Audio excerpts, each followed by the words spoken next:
endothermic and exothermic reactions. Exothermic and endothermic reactions.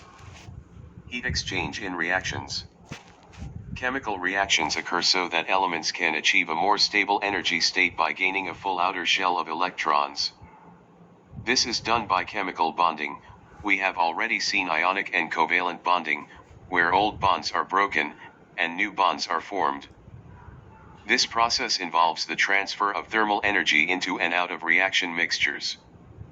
The terms used to describe this are the system, what happens in the chemical reaction, and the surroundings, anything other than the chemicals reacting. The energy within the system comes from the chemical bonds themselves, which could be considered as tiny stores of chemical energy. Exothermic reactions. In exothermic reactions, thermal energy is transferred to the surroundings, so the temperature of the surroundings increases. This energy is transferred from the chemical energy store of the chemical system to the surroundings, and so the energy of the system falls. This means that the energy change is negative. The overall transfer is from the system to the surroundings. Combustion, oxidation, and neutralization reactions are typical exothermic reactions. Hand warmers used in the winter time are based on the release of heat from an exothermic reaction. Self-heating cans of food and drinks such as coffee and hot chocolate also use exothermic reactions in the bases of the containers. Diagram showing the transfer of heat energy outwards from an exothermic reaction. Endothermic reactions. In endothermic reactions, thermal energy is taken in from the surroundings, so the temperature of the surroundings decreases. This energy is transferred to the chemical energy store of the chemical system, and so the energy of the system increases. This means the energy change is positive. The overall transfer is from the surroundings to the system. These types of reactions are much less common than the exothermic reactions. Electrolysis, thermal decomposition reactions, and the first stages of photosynthesis are typical endothermic reactions. Sports injury treatments often use cold packs based on endothermic reactions to take heat away from a recently injured area to prevent swelling. Diagram showing the transfer of heat energy from the surroundings into an endothermic reaction. Reaction pathway diagrams. Reaction pathway diagrams, A.K. energy level diagrams, are graphical representations of the relative energies of the reactants and products in chemical reactions. The energy of the reactants and products are displayed on the y-axis, and the reaction pathway, a bit like time, is shown on the x-axis. The difference in height between the energy of reactants and products represents the overall energy change of a reaction. This is usually a sketch but can be drawn to scale if data is provided. Arrows on the diagrams indicate whether the reaction is exothermic. Overall reaction arrow is downwards pointing, showing that the system has lost energy, or endothermic. Overall reaction arrow is upwards pointing, showing that the system has gained energy. The initial increase in energy represents the activation energy, EA, which is the minimum energy that colliding particles must have in order to react. The greater the initial rise, the more energy that is required to get the reaction going, e.g. more heat needed.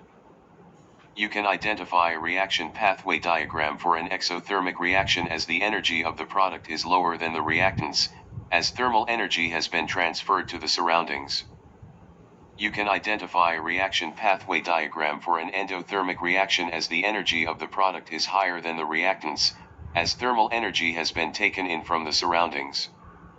Reaction pathway diagram of an exothermic reaction and an endothermic reaction. Exam tip. To help you remember whether a chemical system is exothermic or endothermic. In ecothermic reactions, heat exits the system, and in endothermic reactions, heat enters the system.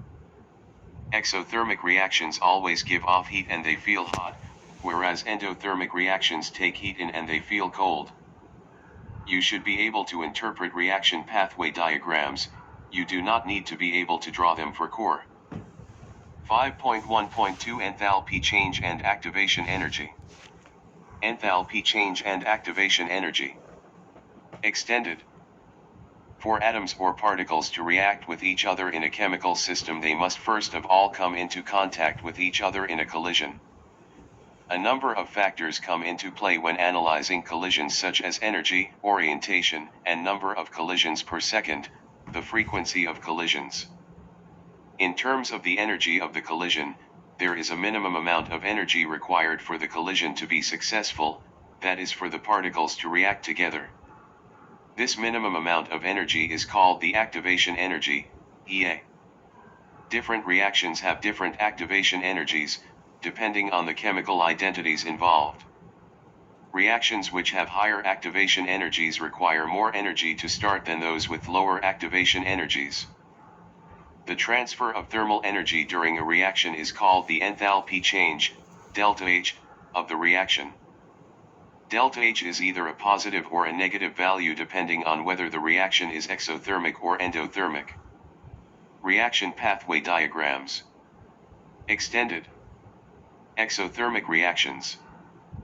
If more energy is released than is absorbed, then the reaction is exothermic.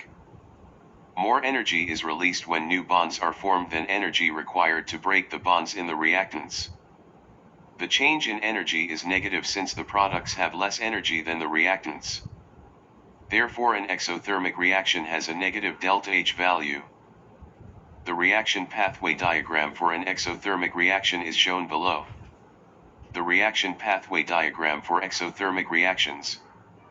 Endothermic reactions.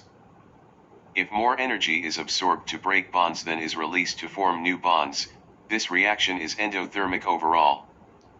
The change in energy is positive since the products have more energy than the reactants. Therefore, an endothermic reaction has a positive delta H value, which is shown on the energy level diagrams and in calculations. The reaction pathway diagram for endothermic reactions.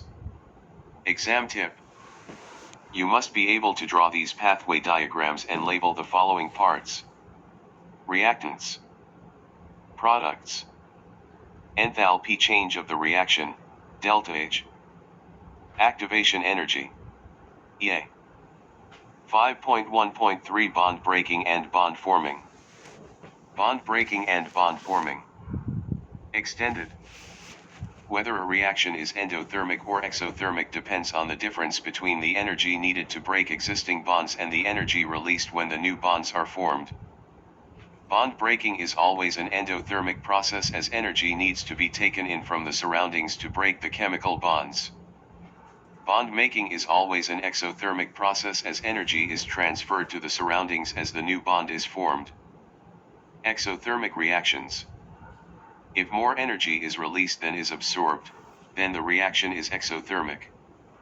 More energy is released when new bonds are formed than energy required to break the bonds in the reactants. The change in energy is negative since the products have less energy than the reactants. Therefore, an exothermic reaction has a negative delta H value. Making new chemical bonds releases energy which radiates outwards from the reaction to the surroundings in the form of heat. Endothermic reactions.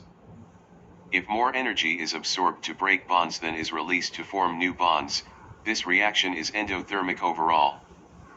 The change in energy is positive since the products have more energy than the reactants. The symbol delta H, is used to show the change in heat energy. H is the symbol for enthalpy, which is a measure of the total heat of reaction of a chemical reaction. Therefore, an endothermic reaction has a positive delta H value, which is shown on the energy level diagrams and in calculations. Breaking chemical bonds requires energy which is taken in from the surroundings in the form of heat. Bond energy calculations. Energy of reaction calculations. Each chemical bond has specific bond energy associated with it. This is the amount of energy required to break the bond or the amount of energy given out when the bond is formed. This energy can be used to calculate how much heat would be released or absorbed in a reaction. To do this, it is necessary to know the bonds present in both the reactants and products. Method. Write a balanced equation if none is present already.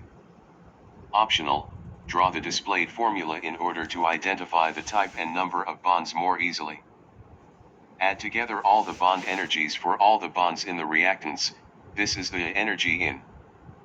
Add together the bond energies for all the bonds in the products, this is the energy out. Calculate the enthalpy change.